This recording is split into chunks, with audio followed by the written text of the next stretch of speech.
نحمده ونستعينه ونستغفره ونؤمن به ونتوكل عليه ونعوذ بالله من شرور انفسنا ومن سيئات اعمالنا.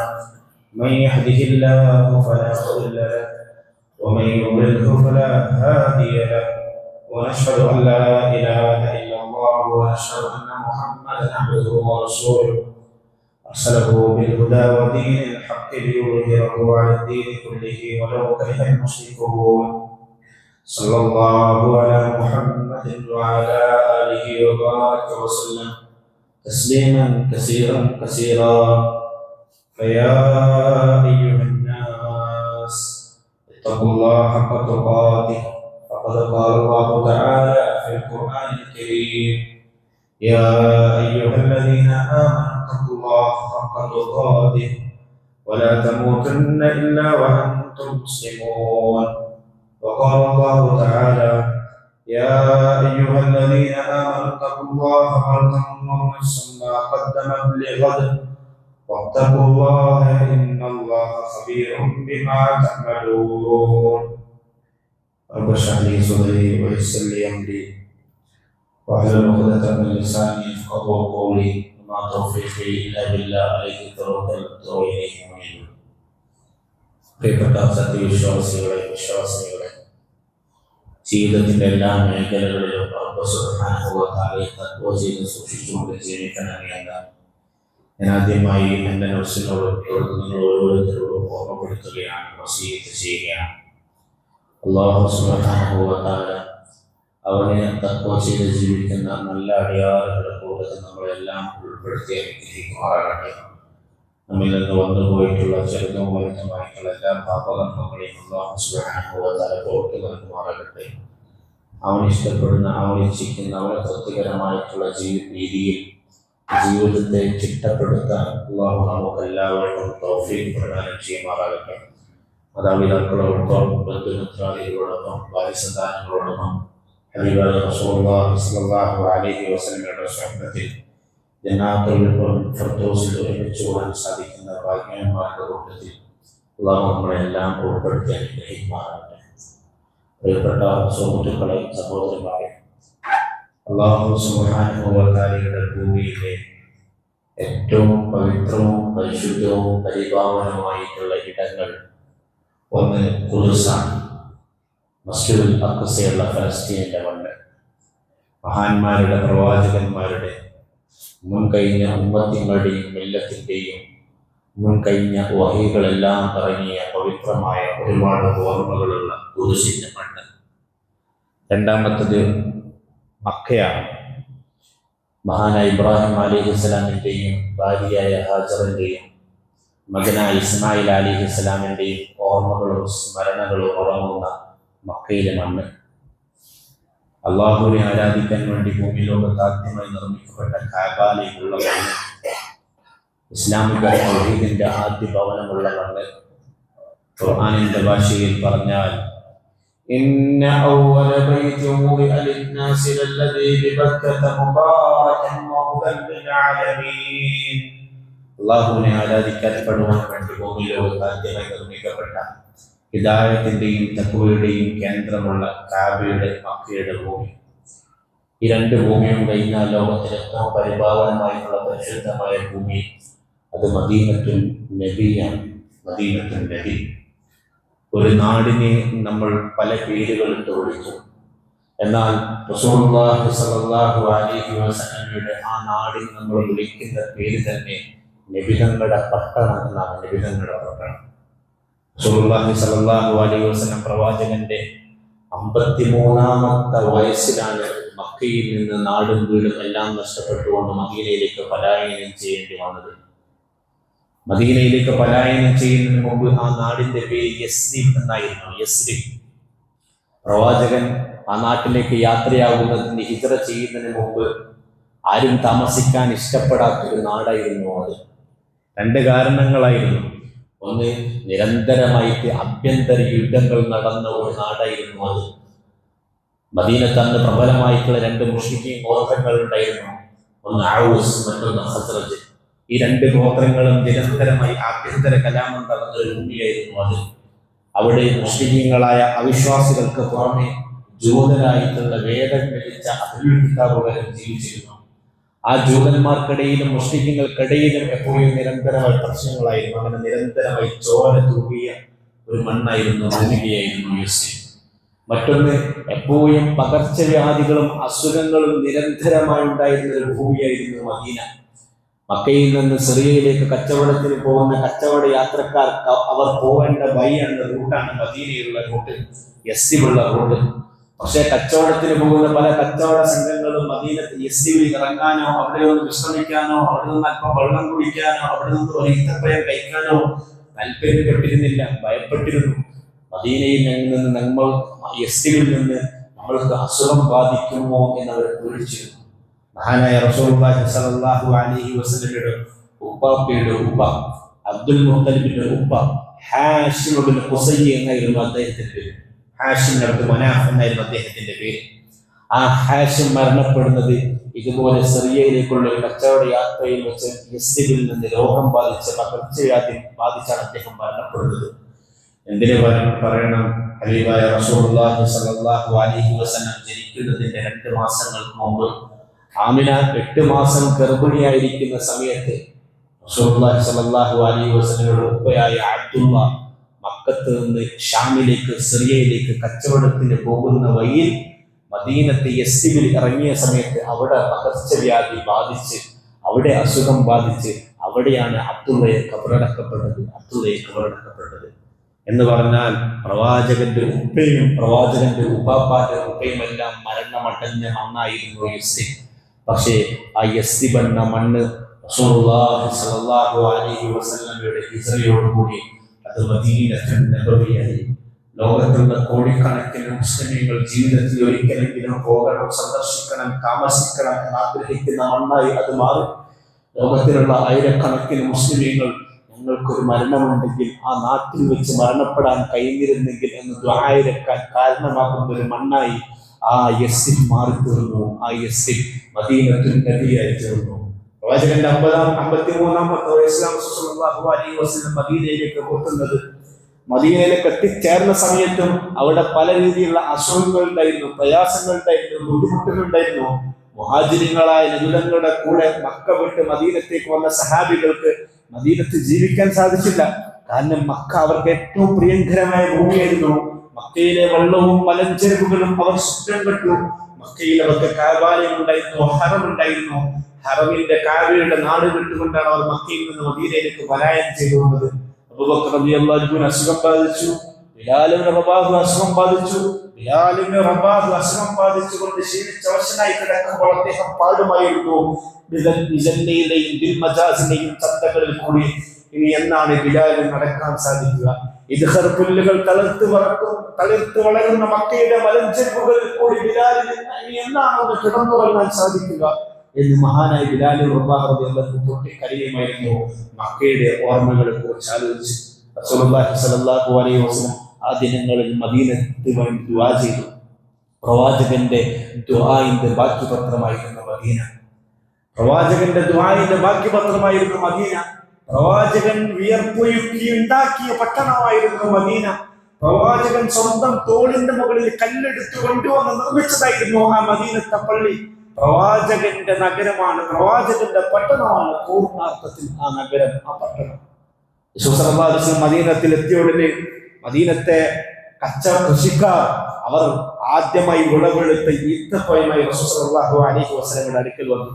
പ്രവാചകൻ ആ ഈത്തപ്പഴത്തെ കയ്യിൽ വെച്ചു. സഹീഹ് മുസ്ലിമിന്റെ ഹദീസിൽ നമുക്ക് ഈ ഹദീസ് വായിക്കാൻ സാധിക്കും. പ്രവാചകൻ മദീനയിൽ നിന്ന് ആദ്യമായി വിളവെടുത്ത ആ ഈത്തപ്പഴത്തെ കയ്യിൽ വെച്ചുകൊണ്ട് ദുആ ചെയ്തു, അല്ലാഹുമ്മ ബാരിക് ലനാ ഫീ സമരിനാ, അല്ലാഹുമ്മ ബാരിക് ലനാ ഫീ മദീനത്തിനാ. അല്ലാഹുവേ, ഞങ്ങളുടെ മദീനത്തിന് നീ ബർക്കത്ത് നൽകണമേ. അല്ലാഹുവേ, ഞങ്ങളുടെ നാട്ടിൽ വളരുന്ന ഈ കായ്ക്കനികൾക്ക് നീ ബർക്കത്ത് നൽകണമേ. അല്ലാഹുമ്മ ബാരിക് ലനാ ഫീ സഅഇനാ, അല്ലാഹുമ്മ ബാരിക് ലനാ ഫീ മുദ്ദിനാ.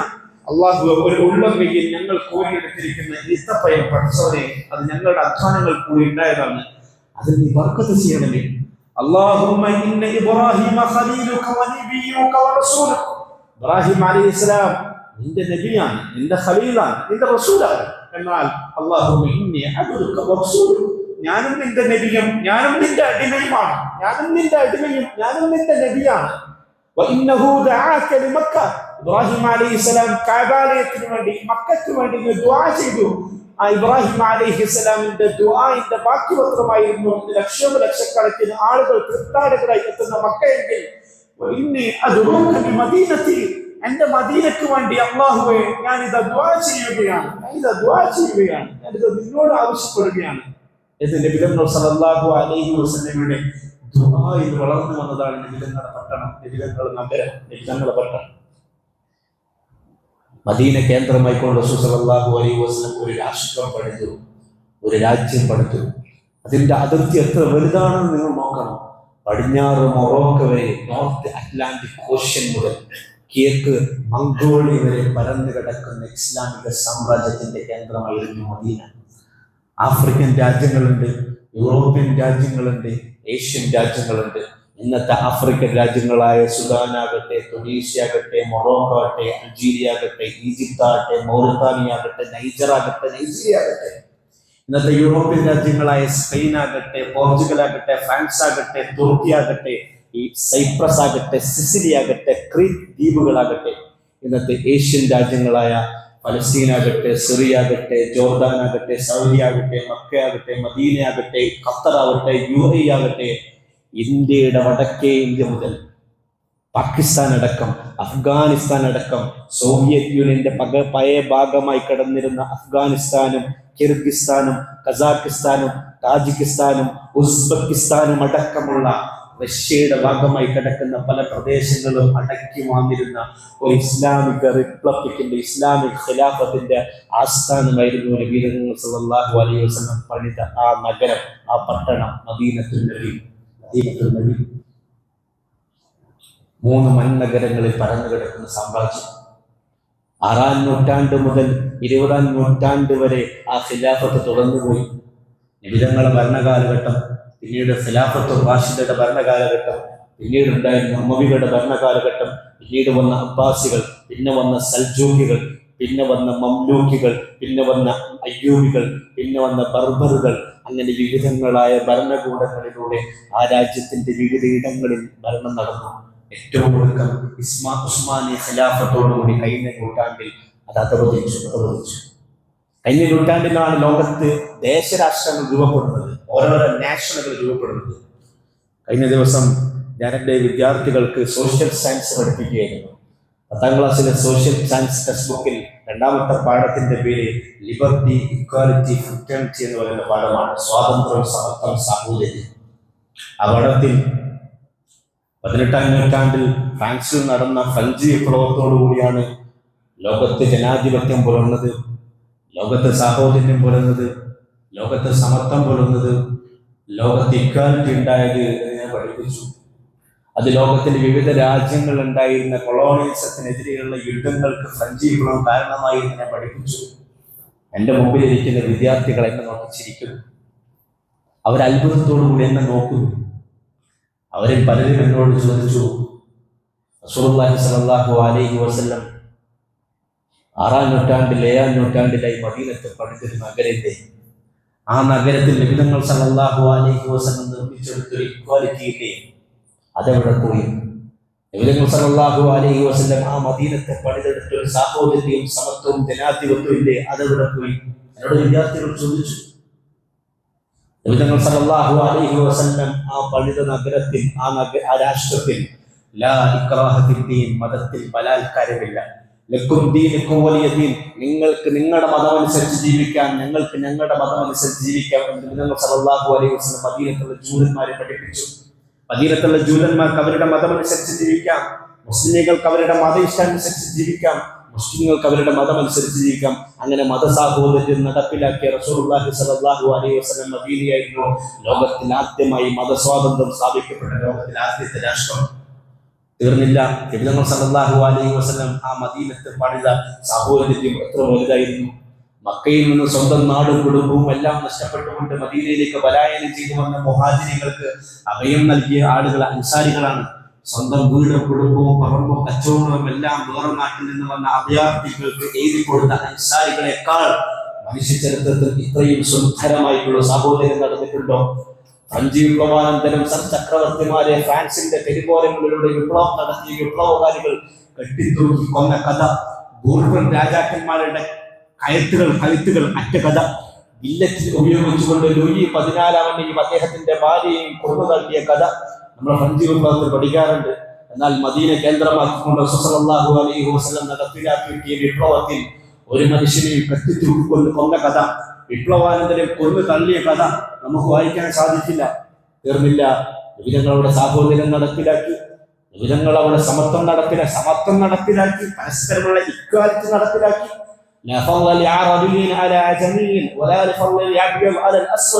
കറുത്തവൻ വെളുത്തവനെ കാണാൻ സാധിക്കാത്ത അത്രത്തോളം ആഭ്യന്തര കലഹങ്ങളും പ്രശ്നങ്ങളും നടന്നിരുന്ന ഒരു കാലഘട്ടത്തിലായിരുന്നു റസൂലുള്ളാഹി സ്വല്ലല്ലാഹു അലൈഹി വസല്ലം ആ അറബികളോട് ഇങ്ങനെ പ്രഖ്യാപിച്ചത്: കറുത്തവന് വെളുത്തവനേക്കാളോ വെളുത്തവന് കറുത്തവനേക്കാളോ യാതൊരു മുൻഗണനയോ പരിഗണനയോ ഇല്ല.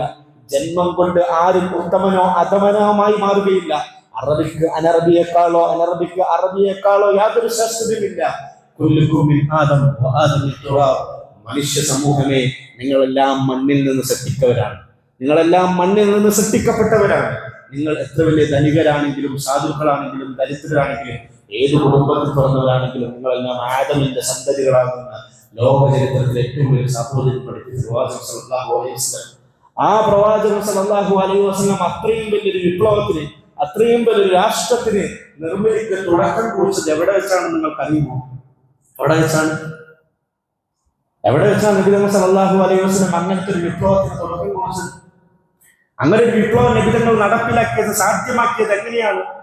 ഇത്രയും വലിയ രാജ്യത്തോളം നിറഞ്ഞു നിൽക്കുന്ന സാമ്രാജ്യത്തിന്റെ അധിപനായി മാറുന്ന രീതിയിൽ ഇത്ര വലിയ ഇസ്ലാമിക രാജ്യം നബി തങ്ങൾ സല്ലല്ലാഹു അലൈഹി വസല്ലം നിർമ്മിച്ചെടുത്തത് എന്തിനെ കേന്ദ്രമാക്കിക്കൊണ്ടായിരുന്നു? അത് മദീനത്തിൽ നബി തങ്ങൾ സല്ലല്ലാഹു അലൈഹി വസല്ലം പണിത മസ്ജിദുൽ നബവിയെ കേന്ദ്രമാക്കിക്കൊണ്ടായിരുന്നു. ഇസ്ലാമിക ഖിലാഫത്തിന്റെ, ഇസ്ലാമിക ഭരണത്തിന്റെ, ഇസ്ലാമിക രാഷ്ട്രത്തിന്റെ കേന്ദ്രം മദീനത്തുള്ള നബി തങ്ങൾ സല്ലല്ലാഹു അലൈഹി വസല്ലമയുടെ പള്ളിയാണ്. നജ്ദ് ഗോത്രത്തിലെ ബനൂ നജ്ദ് ഗോത്രത്തിലെ 2 അനാഥരായ മക്കളിൽ നിന്ന് നബി തങ്ങൾ സല്ലല്ലാഹു അലൈഹി വസല്ലം സ്വന്തം പണം കൊടുത്ത് വാങ്ങിയ മണ്ണിൽ പ്രവാചകൻ സഹാബത്തും തോളിൽ കല്ലും മരവും എടുത്തു കൊണ്ടുവച്ച് നിർമ്മിച്ച ആ പള്ളികളെ പോലെ നമ്മുടെ പള്ളികളായി മാറണം. ആ പള്ളിയിലെ അനുയായികളെ പോലെ, സഹാബാക്കളെ പോലെ നമ്മളുമായി മാറണം. ആ പള്ളിയിൽ വന്നിരുന്ന പെണ്ണുങ്ങളെ പോലെ നമ്മുടെ മുസ്ലിം മക്കളിൽ സ്ത്രീകൾ മാറണം. ആ പള്ളിയിലുണ്ടായിരുന്ന കുഞ്ഞുങ്ങളെ പോലെ നമ്മുടെ കുഞ്ഞുങ്ങളും മാറണം. ആ പള്ളിയിലുണ്ടായിരുന്ന മദീന പോലെ നമ്മുടെ ലോകത്തിലെ ഓരോരോ നഗരങ്ങളും പട്ടണങ്ങളും മാറണം.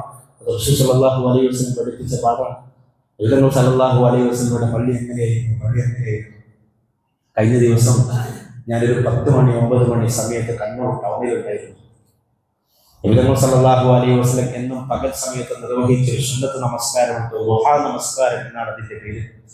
സൂര്യൻ ഉദിച്ചുയർന്നത് മുതൽ നട്ടുച്ച സമയം വരെ ഒരാൾക്ക് അത് നമസ്കരിക്കാം. പ്രവാചകൻ മക്കത്താണെങ്കിലും മദീനത്താണെങ്കിലും യാത്രയിലാണെങ്കിൽ പോലും ദുഹാ നമസ്കാരം നഷ്ടപ്പെടുത്താറുണ്ടായിരുന്നില്ല. പകൽ സമയത്ത് ഒരു മനുഷ്യൻ അള്ളാഹുവിന് വേണ്ടി ചെയ്യാൻ പറ്റുന്ന ഏറ്റവും നല്ല ഇബാദത്തുള്ള ഒന്നാണ് ദുഹാ നമസ്കാരം. അങ്ങനെ ദുഹാ നമസ്കരിക്കാൻ വേണ്ടി കണ്ണൂർ പട്ടണത്തിൽ ഒരു പള്ളിയിൽ കയറി ഓരോടുത്ത് വാതിൽ തുറക്കാൻ നോക്കുമ്പോൾ വാതിൽ തുറക്കാൻ സാധിക്കുന്നില്ല. വാതിൽ അടഞ്ഞു നിൽക്കുന്നു, വാതിൽ അടച്ചിട്ടിരിക്കുന്നു. അപ്പൊ ഒരു ഉസ്താദ് വന്നു. മദ്രസയുടെ കയ്യിൽ ഉസ്താദ് വരികയാണ്. അദ്ദേഹത്തിന്റെ കയ്യിൽ താക്കോലുണ്ട്. അദ്ദേഹത്തെ കണ്ടപ്പോൾ സന്തോഷമായി. പള്ളിയിൽ കയറാൻ പറ്റില്ല, അല്ലെങ്കിൽ പുറത്താകുമില്ല. അദ്ദേഹം വാതിൽ തുറന്നു ഉള്ളിലേക്ക് ഞാൻ കയറാൻ നിൽക്കുമ്പോൾ എന്റെ മുമ്പിൽ വെച്ച് അദ്ദേഹം വാതിൽ കൊട്ടി അടച്ചു. അടക്കാൻ നേരത്ത് അദ്ദേഹം പറഞ്ഞു, പള്ളി തുറന്നു തരാൻ പറ്റില്ല. പള്ളി അടിച്ചത് ളുഹർ നമസ്കാരം വരെ അടിച്ചത്. അദ്ദേഹം വാതിലും അടച്ച് നടന്നുപോയി. ശബ്ദനായിക്കൊണ്ട് ഞാൻ അവിടെ നിന്നു. കുറേ നേരം അവിടെ നിന്നതിന് ശേഷം ഞാൻ ദുഃഖിതനായിക്കൊണ്ട് നടന്നു പോയി. റസൂലുള്ളാഹി സ്വല്ലല്ലാഹു അലൈഹി വസല്ലമയുടെ പള്ളി എങ്ങനെയായിരുന്നു?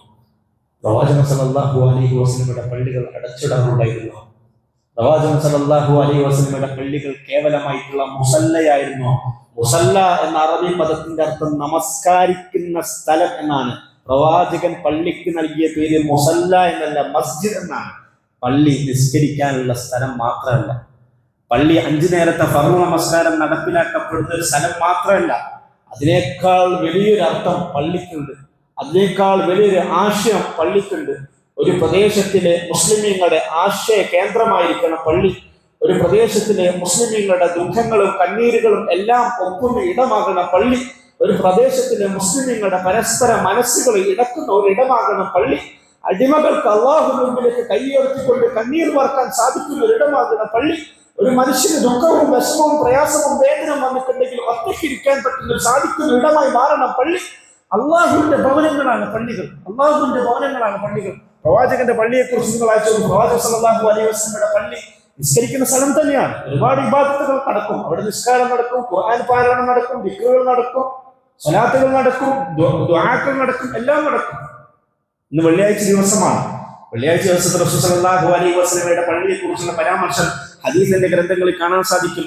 സഹാബാക്കളായിട്ടുള്ള ആളുകളിൽ പല സഹാബികളും വെള്ളിയാഴ്ച ദിവസം കുളിച്ചൊരുങ്ങിക്കൊണ്ട് സുബഹി നമസ്കാരത്തിന് വന്നാൽ അവർ ജുമാക്ക് ശേഷം മാത്രമാണ് മടങ്ങിപ്പോകാറുള്ളത്. ഞാൻ എന്നെ കൊട്ടപ്പെടുത്തുകയാണ്. ഞാൻ എന്നെ കുറിച്ച് ആലോചിച്ച് നശിപ്പിക്കുകയാണ്. എന്റെ ഇബാദത്തിലുള്ള കുറവുകളെ കുറിച്ച് ആലോചിച്ച് ഞാൻ ദുഃഖിക്കുകയാണ്. എന്റെ ഖുർആൻ പാരായണത്തിലുള്ള കുറവുകളെ കുറിച്ച് ഞാൻ ദുഃഖിക്കുകയാണ്. എന്റെ നമസ്കാരത്തിലെ കുറവുകളെ കുറിച്ച് ആലോചിച്ച് ഞാൻ ദുഃഖിക്കുകയാണ്. അതുപോലെ നമ്മൾ ഓരോരുത്തരും ദുഃഖിക്കണം. പ്രവാചകന്റെ പള്ളിയിൽ സഹാബാക്കളായിട്ടുള്ള ആളുകൾ സുബഹി മുതൽ ജുമാ നമസ്കാരം വരെ ജുമാക്ക് വേണ്ടി കാത്തിരിക്കുമായിരുന്നു. ഇബാദത്തുകളിൽ, നമസ്കാരങ്ങളിൽ, ഖുർആൻ പാരായണത്തിൽ അവർ കഴിഞ്ഞുകൂടുമായിരുന്നു. സഹാബാക്കളെ ഹദീസിന്റെ വരികൾ കാണാൻ സാധിക്കും.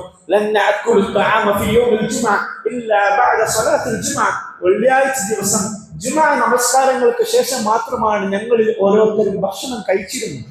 അത്രയും സമയം ഇബാദത്തിൽ കഴിഞ്ഞോട് കൂടിയ സ്ഥലം. പകലുകൾ ഇബാദത്തുകൾ മുഖരിതമായ ഒരിടം. രാത്രി കാലങ്ങൾ നബിതങ്ങളുടെ പള്ളിയോട് ചേർന്നുകൊണ്ടായിരുന്നു നബി സല്ലല്ലാഹു അലൈഹി വസല്ലമയുടെ വീട്. ആയിഷയുടെ കൂടെ നബി സല്ലല്ലാഹു അലൈഹി വസല്ലം റൂമിൽ വീട്ടിൽ കിടന്നുറങ്ങുമ്പോൾ പള്ളിയിൽ പൊട്ടിക്കരയുന്ന സഹാബാക്കളുടെ കരച്ചിൽ കേൾക്കുമായിരുന്നു. പള്ളിയിൽ നമസ്കരിക്കുന്ന സഹാബാക്കളുടെ ഖുർആൻ പാരായണം കേൾക്കുമായിരുന്നു. അബൂ മൂസ അശ്അരി റളിയല്ലാഹു അൻഹുവിനെ പോലുള്ള ആളുകൾ രാത്രികാലങ്ങൾ തഹജ്ജുദ് നമസ്കരിച്ചുകൊണ്ട് അല്ലാഹുവിന്റെ മുമ്പിൽ കരയുന്ന കരച്ചിലിന്റെ ദുആഇന്റെ ഓർത്ത് നബി സല്ലല്ലാഹു അലൈഹി വസല്ലം കേൾക്കുകയും ആസ്വദിക്കുകയും ചെയ്യുമായിരുന്നു. ഈ രീതിയിൽ രാത്രിയും പകലും ഇബാദത്തുകൾ കൊണ്ട് മുഖരിതമാകുന്ന ഒരു മസ്ജിദ് തന്നെയാണ് പള്ളി. ഒന്നാമതായി. രണ്ടാമതായി, പള്ളി നബി സല്ലല്ലാഹു അലൈഹി വസല്ലമയുടെ കാലഘട്ടത്തിൽ വിദ്യാലയമായിരുന്നു. അഹ്ലുസുഫയിലെ അബൂ ഹുറൈറ, ഇബ്നു ഉമർ റളിയല്ലാഹു അൻഹുവിനെ പോലുള്ള ആളുകൾ ഇൽമ ആർജിച്ചിരുന്ന സ്ഥലമായിരുന്നു. 24 മണിക്കൂറും ഫുൾ ലൈഫ് നബിതങ്ങളുടെ പള്ളിയിൽ, നബിതങ്ങളുടെ മുമ്പിൽ പള്ളിയിൽ ജീവിതം ഇൽമ നേടാൻ വേണ്ടി, ഹദീസിന്റെ ഖുർആനിന്റെ ഇൽമ നേടാൻ വേണ്ടി ജീവിതം കൊടുത്ത സഹാബാക്കളെ ചരിത്രം നമുക്ക് വായിക്കാൻ സാധിക്കും. മഹാനായ ഉമർ റളിയല്ലാഹു അൻഹുവിനെ പോലുള്ള ആളുകൾ, അവർക്ക് ഒരുപാട് തിരക്കുകളുണ്ടായിരുന്നു. ഉമർ റളിയല്ലാഹു അൻഹു ഒരു ദിവസം നബിതങ്ങളുടെ പള്ളിയിൽ ഇൽമ, അറിവ് ആർജിക്കാൻ വേണ്ടി ടൈം കൊടുക്കും. പിറ്റേ ദിവസം തന്റെ ദുനിയാവിന്റെ ഭൗതിക ആവശ്യങ്ങൾക്ക് വേണ്ടി പോകും. ആ പോകുന്ന സമയത്ത് പകരക്കാരനായിട്ട് ഒരു അൻസാരിയ സഹാബിയെ പറഞ്ഞുവിടും, എനിക്ക് പകരം നീ ഇന്ന് പോകും, ഇത് ഇന്ന് എന്തൊക്കെയാണ് പഠിച്ചത് എന്ന് എനിക്ക് രാത്രി പഠിപ്പിച്ചു തരണം എന്ന് പറഞ്ഞുകൊണ്ട് ഉമർ റളിയല്ലാഹു അൻഹു പകരക്കാരനായിട്ട് ഒരു അൻസാരി അയക്കുമായിരുന്നു. ഇങ്ങനെ ഇടവിട്ട ദിവസങ്ങളിൽ പോകുന്ന മഹാനായ ഉമർ റളിയല്ലാഹു അൻഹുവിനെ പോലുള്ള ആളുകൾ. പള്ളി ഒരു വിദ്യാലയമാണ്. അതിന്റെ മാതൃകളായിട്ടാണ് ലോകത്തിന്റെ പലയിടങ്ങളിലും വളർന്നു വന്ന ഇസ്ലാമിക സംസ്കാരത്തിന്റെ പള്ളികൾ. ആ സംസ്കാരത്തിന്റെ പള്ളികളെല്ലാം വിദ്യാലയങ്ങളാണ്.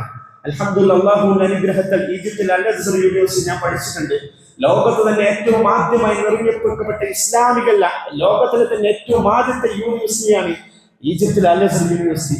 ഈജിപ്തിലെ ദറാസ എന്ന് പറയുന്ന സ്ഥലത്തെ അൽ ജാമിഅ അൽ അസ്ഹർ എന്ന് പറയുന്ന പള്ളിയിൽ നിന്നാണ് ആ വലിയ യൂണിവേഴ്സിറ്റി ഉണ്ടായത്. ആ പള്ളിയുടെ തൂണുകൾക്ക് താഴെ, ഒരു തൂണിന്റെ താഴെ ഖുർആൻ പഠിപ്പിക്കുന്ന അധ്യാപകൻ, ഒരു തൂണിന്റെ താഴെ ഹദീസ് പഠിപ്പിക്കുന്ന അധ്യാപകൻ, ഒരു തൂണിന്റെ താഴെ ഫിഖ് പഠിപ്പിക്കുന്ന അധ്യാപകൻ, അവർക്ക് ചുറ്റും കൂടിയിരിക്കുന്ന ലോകത്ത് നിന്ന് വരുന്ന ആയിരക്കണക്കിന് നൂറുകണക്കിന് വിദ്യാർത്ഥികൾ.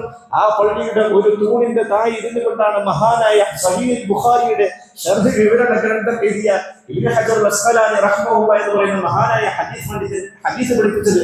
അതേ പള്ളിയുടെ മറ്റൊരു തൂണിന്റെ താഴെ ഇരുന്നു കൊണ്ടാണ് ഇബ്നു ഖൽദൂൻ റഹ്മഹുല്ലാഹ് എന്ന് പറയുന്ന ലോക ചരിത്രത്തിൽ തന്നെ ഏറ്റവും വലിയ പൊളിറ്റിക്കൽ സയന്റിസ്റ്റ് അറിയപ്പെടുന്ന മഹാരഥൻ പൊളിറ്റിക്കൽ സയൻസ് പഠിപ്പിച്ചത്, സോഷ്യോളജി പഠിപ്പിച്ചത്, ആന്ത്രപ്പോളജി പഠിപ്പിച്ചത്. അങ്ങനെ ഇസ്ലാമികവും ബൗദ്ധികവുമായിട്ടുള്ള എല്ലാ വിദ്യാഭ്യാസത്തെയും ഒരുമിപ്പിക്കുന്ന ഒരിടം കൂടിയാണ്, വിദ്യാലയം കൂടിയാണ് നബി സല്ലല്ലാഹു അലൈഹി വസല്ലമയുടെ പള്ളി. അൽഹംദുലില്ലാഹ്, നമ്മുടെ പള്ളിയോട് ചേർന്നൊരു വിദ്യാലയം.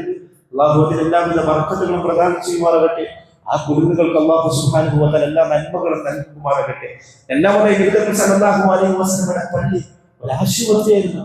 സഅദ് മുആദ് റളിയല്ലാഹു അൻഹുവിനെ പോലുള്ള ആളുകൾ യുദ്ധക്കളത്തിൽ വെച്ച് അവർക്ക് മുറിവേറ്റപ്പോൾ അവരെ ശുശ്രൂഷിക്കാൻ വേണ്ടി റസൂലുള്ളാഹി സ്വല്ലല്ലാഹു അലൈഹി വസല്ലം സഅദ് ഇബ്നു മുആദ് റളിയല്ലാഹു അൻഹുവിനെ കിടത്തിയത് നബി സല്ലല്ലാഹു അലൈഹി വസല്ലമയുടെ പള്ളിയോട് ചേർന്നുണ്ടായിരുന്നു. നബി സല്ലല്ലാഹു അലൈഹി വസല്ലമയുടെ സെക്രട്ടേറിയറ്റ് ഭരണസിരാ കേന്ദ്രമായിരുന്നു മദീനത്തെ പള്ളി. നാലാമതായി ആ പള്ളിയിൽ വെച്ചായിരുന്നു നബി സല്ലല്ലാഹു അലൈഹി വസല്ലം വിവിധ ദേശങ്ങളിലേക്കുള്ള ഗവർണർമാരെ നിയോഗിച്ചത്. ആ പള്ളികളിൽ വെച്ചായിരുന്നു നബി സല്ലല്ലാഹു അലൈഹി വസല്ലം ഉത്തരവിറക്കിയത്. ആ പള്ളിയിൽ വെച്ചാണ് നബി സല്ലല്ലാഹു അലൈഹി വസല്ലം പല ഉത്തരവുകളും പകർന്നു നൽകിയത്. അഞ്ചാമതായി നബി സല്ലല്ലാഹു അലൈഹി വസല്ലം ഒരു ഭരണാധികാരി എന്ന നിലക്ക് നബിതങ്ങളുടെ ഓഫീസ് മദീനത്തെ പള്ളിയായിരുന്നു. ആ പള്ളിയിൽ വെച്ചായിരുന്നു വിവിധ ദേശങ്ങളിൽ നിന്ന് വരുന്ന അറബ് ഗോത്രങ്ങളെ നബി സല്ലല്ലാഹു അലൈഹി വസല്ലം ചർച്ച ചെയ്തത്. അവരുമായിട്ട് കരാറിൽ ഏർപ്പെട്ടത്, സന്ധിയിൽ ഏർപ്പെട്ടത് ആ പള്ളിയിൽ വെച്ചായിരുന്നു. ആറാമതായി നബി സല്ലല്ലാഹു അലൈഹി വസല്ലമയുടെ പള്ളി ഒരു പാർലമെന്റ് ആയിരുന്നു. നബിതങ്ങളുടെ കൂടെ ഉണ്ടായിരുന്ന കൂടിയാലോചന സമിതിയിലെ സഹാബാക്കൾ കൂടിയിരുന്നു കൊണ്ട് പള്ളിയുമായിട്ട് രാഷ്ട്രവുമായി ബന്ധപ്പെട്ട കാര്യങ്ങൾ തീരുമാനിച്ചിരുന്നത് പള്ളിയിൽ കൂടിയിരുന്നുകൊണ്ടായിരുന്നു. എന്റെ പ്രിയപ്പെട്ട സുഹൃത്തുക്കളോട് എനിക്ക് സൂചിപ്പിക്കണം, സാധാരണഗതിയിൽ നമ്മുടെ നാടുകളിൽ മഹല്ലുകളിൽ പള്ളിയോട് ചേർന്ന് ഒരു കടമുറിയുടെ മുകളിലേക്ക് കൊണ്ട് ഒരു ബോർഡ് ചെയ്തു, മഹല്ല് കമ്മിറ്റിയുടെ ഓഫീസ്. എന്റെ അഭിപ്രായ പ്രകാരം മഹല്ല് കമ്മിറ്റിക്ക് ഒരു ഓഫീസിന്റെ ആവശ്യമില്ല. മഹല്ല് കമ്മിറ്റിയുടെ ഓഫീസ് അത് പള്ളിയാണ്. മഹല്ല് കമ്മിറ്റിക്ക് സ്റ്റോർ റൂം ആകാം, അവരുടെ ഫയലുകൾ സൂക്ഷിക്കാനുണ്ടാവും, മറ്റ് പണം സൂക്ഷിക്കാനുണ്ടാവും, മറ്റാവശ്യ വസ്തുക്കളൊക്കെ സൂക്ഷിക്കാനുണ്ടാവും, പോസ്റ്റർ നോട്ടീസൊക്കെ സൂക്ഷിക്കാനുണ്ടാവും. ഇത് സൂക്ഷിക്കാനുള്ള സ്റ്റോർ റൂം ആകാം. അതേസമയം മഹല്ല് കമ്മിറ്റി അവർ ചർച്ച ചെയ്യേണ്ടത്, അവർ മുഷാവറ നടത്തേണ്ടത് പള്ളിക്കകത്ത് വെച്ചാണ്. എന്റെ നാട്ടിലെ ഒരു സുഹൃത്തിനോട് സൂചിപ്പിച്ചപ്പോൾ ആ സുഹൃത്ത് പറഞ്ഞു അത് പറ്റൂല. എന്താ അങ്ങനെ കൂടിയാലോചനയും പള്ളിയുമായി ബന്ധപ്പെട്ട പള്ളി മശൂറൊക്കെ കൂടുന്നുണ്ടെങ്കിൽ അതൊന്നെങ്കിൽ മദ്രസയുടെ മുറിയിൽ വെച്ചാണ്, അല്ലെങ്കിൽ വേറെ എവിടെ വെച്ചാണ്. ഞാൻ ചോദിച്ചു എന്തുകൊണ്ടാണ്? അവിടെ പള്ളിയിൽ വെച്ചാണെങ്കിൽ നമുക്ക് ഒച്ചപ്പാടും ബഹളമൊന്നും ഉണ്ടാക്കാൻ പറ്റില്ലല്ലോ, നമുക്ക് ചോദ്യം ചോദിക്കാനും എഴുന്നേറ്റ് നിൽക്കാനൊന്നും പറ്റില്ലല്ലോ. ഞാൻ ആ സുഹൃത്തിനോട് ചോദിച്ചു, നമ്മുടെ സംഘടന മീറ്റിംഗ് പോലെ ആവരുത് നമ്മുടെ പള്ളിയുടെ മീറ്റിങ്ങുകൾ, നമ്മുടെ രാഷ്ട്രീയ മീറ്റിങ്ങുകൾ പോലെ ആവരുത് നമ്മുടെ പള്ളിയുടെ മീറ്റിംഗ്. പള്ളി അള്ളാഹുവിൻ്റെതാണ്. പള്ളിക്ക് വേണ്ടിയുള്ള മീറ്റിംഗിൽ നമ്മൾ അള്ളാഹുവിന്റെ അമാനത്താണ്, അള്ളാഹുവിന്റെ ഭവനത്തിന് വേണ്ടിയാണ് നമ്മൾ ഒരുമിച്ച് കൂടിയിരിക്കുന്നത്. ഫിക്റോടുകൂടി നമ്മൾ ഒരുമിച്ച് കൂടണം. 2 റക്അത്ത് നമസ്കരിച്ചുകൊണ്ട് എല്ലാവിധ ഖൈറുകളും ബർക്കത്തുകളും നന്മകളും നമ്മളിലൂടെ ഈ പള്ളിക്ക് ഉണ്ടാവണം എന്ന് ദുആ ചെയ്യണം. നമ്മുടെ ഭാഗത്ത് നിന്ന് എന്തെങ്കിലും കുറവ് വരുന്നുണ്ടെങ്കിൽ അത് പൊറുക്കണം എന്ന് അള്ളാഹുവോട് ദുആ ചെയ്യണം. അങ്ങനെ ഒരു പ്രദേശത്തിലെ മുസ്ലിമുകൾ പള്ളിക്ക് വേണ്ടി ഒരുമിച്ച് കൂടണം. ഫിക്റോടുകൂടി, ഈമാനോടുകൂടി, ഇഖ്ലാസോടുകൂടി ഒരുമിച്ച് കൂടണം. ആ മുഷാവറക്ക് ഒരു അമീർ ഉണ്ടായിരിക്കും, ഒരു പ്രസിഡന്റ് ഉണ്ടായിരിക്കും. എല്ലാ ആളുകൾക്കും അവരവരുടെ അഭിപ്രായങ്ങൾ പറയാം. ആ അഭിപ്രായങ്ങളെല്ലാം കേട്ടതിനു ശേഷം എല്ലാവരുടെയും നന്മകൾ വിചാരിച്ചുകൊണ്ട് പ്രസിഡന്റ്, അമീർ ഒരു അഭിപ്രായം പറയും. ആ അഭിപ്രായത്തെ റസൂലുള്ളാഹി സ്വല്ലല്ലാഹു അലൈഹി വസല്ലം പറഞ്ഞതുപോലെ ആ പള്ളി കമ്മിറ്റിയിൽ എല്ലാവരും അനുസരിക്കണം, എല്ലാവരും കേൾക്കണം. ആ പരസ്പര സാഹോദര്യത്തോടുകൂടി, ആ അനുസരണയോടുകൂടിയാണ് നബി സല്ലല്ലാഹു അലൈഹി വസല്ലം പഠിപ്പിച്ചത്. അങ്ങനെ പോയാൽ മാത്രമേ ഒരു പ്രദേശത്തിലെ മുസ്ലിങ്ങൾക്ക് വളരാൻ സാധിക്കൂ. പറഞ്ഞു വന്നത് നബി സല്ലല്ലാഹു അലൈഹി വസല്ലമയുടെ പള്ളി ഒരു പാർലമെന്റ് ആയിരുന്നു. 7-ാമതായി നബി സല്ലല്ലാഹു അലൈഹി വസല്ലമയുടെ പള്ളി അതൊരു കോടതിയായിരുന്നു. സിവിൽ നിയമങ്ങൾക്ക്, സിവിൽ പ്രശ്നങ്ങൾക്ക്, അത് വിവാഹ പ്രശ്നങ്ങൾക്ക്, തലാഖ് പ്രശ്നങ്ങൾ, ഇനി ക്രിമിനൽ പ്രശ്നങ്ങളാകട്ടെ, അതെല്ലാം നബി സല്ലല്ലാഹു അലൈഹി വസല്ലമക്ക് വിധി തീർപ്പുണ്ടാക്കിയത് നബി സല്ലല്ലാഹു അലൈഹി വസല്ലമയുടെ പള്ളിയിൽ വെച്ചായിരുന്നു. നബി 9-ാമതായി നബി സല്ലല്ലാഹു അലൈഹി വസല്ലമയുടെ സഹാബാക്കൾ കായിക അധ്വാനത്തിൽ ഏർപ്പെട്ടത്, യുദ്ധത്തിന് വേണ്ടിയുള്ള കായിക അധ്വാനം നടത്തിയത്, അമ്പെയ്ത്ത് പോലുള്ള കുന്തമേതകൾ പോലുള്ള കായിക അഭ്യാസം നടത്തിയത് നബി സല്ലല്ലാഹു അലൈഹി വസല്ലമയുടെ പള്ളിയുടെ മുറ്റത്ത് വെച്ചായിരുന്നു. അങ്ങനെ സഹാബാക്കൾ കായിക അധ്വാനം നടത്തുന്നത് നബി സല്ലല്ലാഹു അലൈഹി വസല്ലം മഹദിയായ ആയിഷ റളിയല്ലാഹു അൻഹയും നോക്കി നിന്നത് ഹദീസിന്റെ ഗ്രന്ഥങ്ങൾ നമുക്ക് വായിക്കാൻ സാധിക്കും, നമുക്ക് കാണാൻ സാധിക്കും. ഈ അർത്ഥത്തിൽ ഒരു പ്രദേശത്തിന്റെ മുസ്ലിമുകളുടെ എല്ലാ വിഷയങ്ങളും ഉൾക്കൊള്ളുന്നതാണ് പള്ളി. അള്ളാഹുവിന്റെ ഭവനമാണ്. ആ അടിസ്ഥാനത്തിലുള്ള ഗൗരവം ഉണ്ടാവണം, ബഹുമാനം ഉണ്ടാവണം. ഞാൻ അത്ഭുതപ്പെടുകയാണ്, നമ്മുടെ നാട്ടിലെ പള്ളികളിൽ മലക്കുകൾ ഉണ്ടോ എന്ന് അത്ഭുതപ്പെടുകയാണ്. കാരണം റസൂൽ സല്ലല്ലാഹു അലൈഹി വസല്ലം പഠിപ്പിച്ചു, നിങ്ങൾ വെളുത്തുള്ളി കഴിച്ചിട്ട് പള്ളിയിലേക്ക് വരാൻ പാടില്ല, കാരണം അതിന് ദുർഗന്ധം ഉണ്ടാക്കും. ആ ദുർഗന്ധം മലക്കുകൾക്ക് സഹിക്കാൻ സാധിക്കില്ല എന്ന് നബി സല്ലല്ലാഹു അലൈഹി വസല്ലം പഠിപ്പിച്ചു. നമ്മളുടെ നാടുകളിലൊക്കെ സാർവത്രികമായി പള്ളികളിൽ കാർപ്പറ്റുകൾ ഉപയോഗിക്കാറുണ്ട്. പക്ഷേ നനഞ്ഞ കാലുകളോട് കാർപ്പറ്റുകൾ കയറുകയും ആ കാർപ്പറ്റിൽ ഉണ്ടാകുന്ന ദുർഗന്ധം ഉണ്ടാകുന്ന പള്ളികളിൽ അള്ളാഹുവിന്റെ മലക്കുകൾ ഉണ്ടാകുമോ എന്ന് നമ്മൾ ഭയപ്പെടണം. പറഞ്ഞു വരുന്നത് പള്ളിയോട് എല്ലാവിധ ആദരവും ബഹുമാനവും അള്ളാഹുവിന്റെ പള്ളിയാണെന്നുള്ള ബോധ്യത്തോടുകൂടി ആ പള്ളിയെ ഒരു പ്രദേശത്തിലെ മുസ്ലിമുകളുടെ എല്ലാം ഉദ്ദേശ ആവശ്യങ്ങൾക്ക് നിർവഹിക്കപ്പെടാൻ സാധിക്കണം. നബി സല്ലല്ലാഹു അലൈഹി വസല്ലം പ്രബോധന ദൗത്യം ചെയ്തത് നബിയുടെ മദീനത്തെ പള്ളിയിൽ വെച്ചായിരുന്നു. ക്രിസ്ത്യാനികൾ ഇസ്ലാം സ്വീകരിക്കാൻ വരും, ജൂതന്മാരായിട്ടുള്ള ആളുകൾ ക്രിസ്ത്യാനി സ്വീകരിക്കാൻ വരും, മുസ്ലിങ്ങൾ ഇസ്ലാം സ്വീകരിക്കാൻ വരും. അവർക്ക് ഇസ്ലാമിക പ്രബോധനം നൽകിയത് സല്ലല്ലാഹു അലൈഹി വസല്ലമയുടെ പള്ളിയിൽ വെച്ചായിരുന്നു. എന്തിന് പറയുന്നു? പ്രവാചകന്റെ പള്ളി ഒരു ജയില് കൂടിയായിരുന്നു. സുമാമത്തുൽ ഉസാൽ എന്ന പേരുള്ള നജ്ദുകാരനായ ഒരു ഗോത്ര തലവനുണ്ട്. അദ്ദേഹം നബി സല്ലല്ലാഹു അലൈഹി വസല്ലമയോട് ഏറെ വെറുപ്പും വിദ്വേഷമുള്ള മനുഷ്യനായിരുന്നു. നബി സല്ലല്ലാഹു അലൈഹി വസല്ലമയുടെ സഹാബാക്കളെ പലയിടത്തു നിന്നും അദ്ദേഹം വകവരുത്തിയിട്ടുണ്ട്, കൊന്നിട്ടുണ്ട്. എന്നോടുള്ള അത്രയും ശത്രുതയുള്ള വ്യക്തിയായിരുന്നു അദ്ദേഹം. ഒരിക്കൽ അദ്ദേഹം തന്റെ നാട്ടിൽ നിന്ന് മക്കത്തേക്ക് യാത്ര ചെയ്യുമ്പോൾ അദ്ദേഹത്തിന്റെ നാട്ടിൽ നിന്ന് മക്കത്തേക്ക് യാത്ര ചെയ്യണമെങ്കിൽ മദീനത്ത് കൂടി പാസ് ചെയ്ത് പോകണം. രാത്രിയുടെ മറവിൽ ആരും കാണാതെ അദ്ദേഹം രക്ഷപ്പെട്ട് അദ്ദേഹത്തിന്റെ കൂടെയുള്ള പരിവാരങ്ങളോട് ഒന്നിച്ച് മക്കയിലേക്ക് യാത്ര പോവുകയാണ്. സല്ലല്ലാഹു അലൈഹി വസല്ലം ഓർഡർ കൊടുത്തിട്ടുണ്ട്, സുമാമത്തുൽ ഉസാലിനെ എവിടെ വെച്ച് കണ്ടാലും കൊലപ്പെടുത്തണം എന്ന് ഓർഡർ കൊടുത്തിട്ട്. കാരണം അത്രത്തോളം സഹാബാക്കളെ, അത്രത്തോളം മുസ്ലിമീങ്ങളെ വകവരുത്തിയ കൊല്ലിയ മുസ്ലിക്ക് നേതാവായിരുന്നു അദ്ദേഹം, യമാമയുടെ നേതാവായിരുന്നു. അങ്ങനെ മക്കത്തേക്ക് പോകുന്ന വഴി സുമാമത്തുൽ ഉസാലിനെ മുസ്ലിം സഹാബാക്കൾ പിടികൂടി. സഹാബാക്കൾക്ക് ഇത് ആരാണെന്ന് മനസ്സിലായില്ല. ആരാണെന്ന് മനസ്സിലാക്കിയിട്ടുണ്ടെങ്കിൽ അപ്പം തന്നെ കൊല്ലുമായിരുന്നു. കാരണം നബിയുടെ കൽപ്പനയുണ്ട്, അത്രത്തോളം മുസ്ലിം സഹാബാക്കളെ വകവരുത്തിയ മനുഷ്യനാണ്. അവർ സുമാമത്തുൽ ഉസാലിനെ കൂടി നബി സല്ലല്ലാഹു അലൈഹി വസല്ലമയുടെ അടുക്കൽ കൊണ്ടുവന്നു. നബി സല്ലല്ലാഹു അലൈഹി വസല്ലമക്ക് കണ്ട ഉടനെ മനസ്സിലായി സുമാമത്തുൽ ഉസാലാണ്. നബി സല്ലല്ലാഹു അലൈഹി വസല്ലം സുമാമത്തുൽ ഉസാലിനോട് പുഞ്ചിരിച്ചു. ഏറ്റവും മദീനത്തെ പള്ളിയുടെ ഒരു തൂണിൽ ആ മനുഷ്യനെ കെട്ടിയിടാൻ പറഞ്ഞു. നബി സല്ലല്ലാഹു അലൈഹി വസല്ലം ഒന്നും കിട്ടിയില്ല. പോയി പിറ്റേ ദിവസം വന്ന് ചോദിച്ചു, എങ്ങനെയുണ്ട് സുമാമ, എന്തെങ്കിലും വിശേഷം?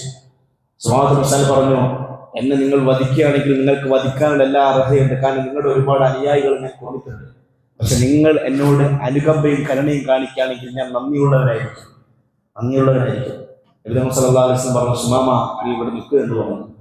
3 ദിവസം കൂടെയുള്ള സഹാബാക്കളോട് സുമാമത്തുൽ ഉസാലിനോട് ഏറ്റവും നല്ല മര്യാദയിലും ആദരവിലും പെരുമാറണമെന്ന് നബി സല്ലല്ലാഹു അലൈഹി വസല്ലം കൽപ്പിച്ചു.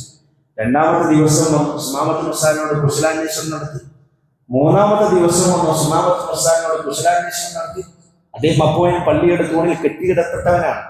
3ാമത്തെ ദിവസത്തെ ശേഷം നബി സല്ലല്ലാഹു അലൈഹി വസല്ലം സുമാമത്തുൽ ഉസാലിന്റെ അടുക്കൽ വന്ന് ചോദിച്ചു, സുമാമ നിനക്ക് പോകാം. സഹാബാക്കളോട് അദ്ദേഹത്തിന്റെ കയറയിക്കാൻ പറഞ്ഞു. അദ്ദേഹത്തെ വെറുതെ വിടാൻ പറഞ്ഞു. സഹാബാക്കൾക്ക് അത്ഭുത പരിവർത്തനത്തിൽ നിന്നു.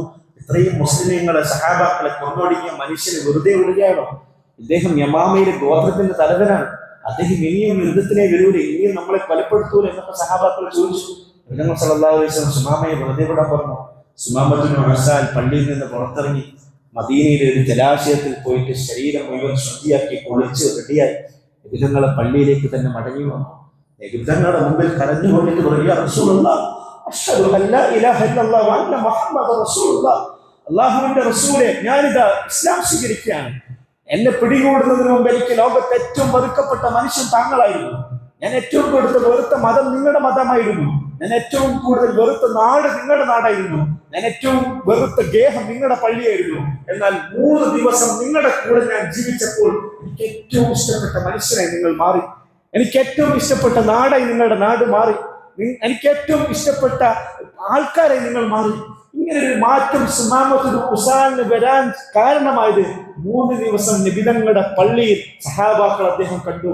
സഹാബാക്കളെ ഇബാദത്ത് കണ്ടു, സഹാബാക്കളുടെ പെരുമാറ്റം കണ്ടു, അവരുടെ സ്വഭാവം കണ്ടു.